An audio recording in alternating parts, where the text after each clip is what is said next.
Hello, good evening mga kabakyard. Ayan, muli tayong nagbabalik.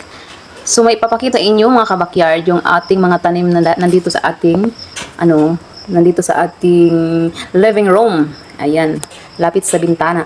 May ipapakita ako sa inyo na halos lahat sila ay nakaaganon sa yung window namin.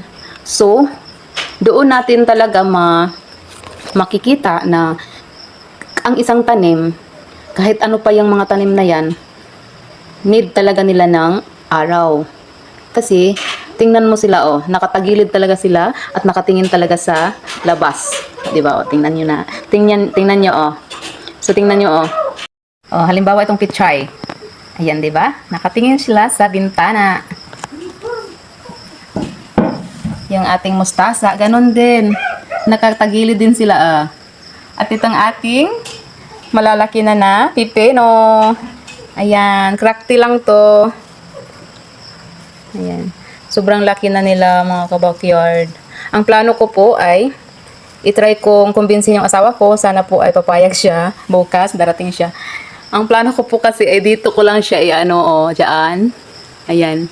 Mag-ano lang ako dito ng mga nylon or twine. Nylon twine. Iano ko dito. Ayan. Para may makakapitan siya. So, ayan. Gusto kong itry. Na dito lang talaga siya. Hanggang sa mamunga. Ayan, yan lang po, oh.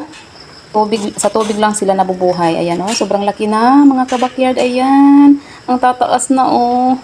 Lahat po sila gano'n na ang kanilang mga gamot or ugat. Ayan. Diba?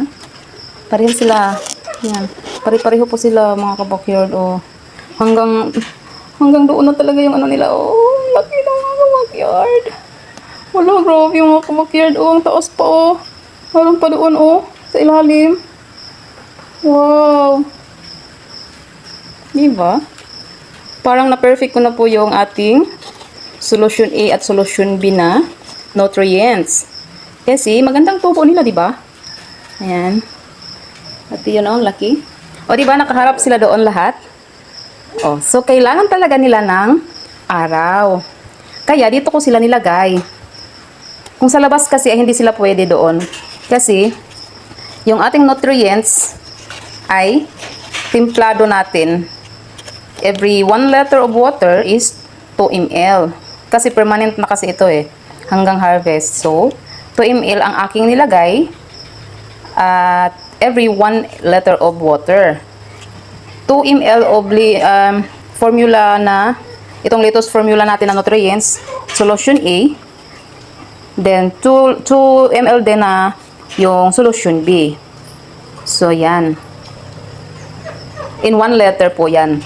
So hindi pwedeng sa labas sila dahil biglang uulan, so wala na, di ba? Maano na yung ano mo, yung measurement mo sa nilagay mong solution A at solution B na nutrients, di ba? So, kailangan hindi talaga sila pwede sa labas.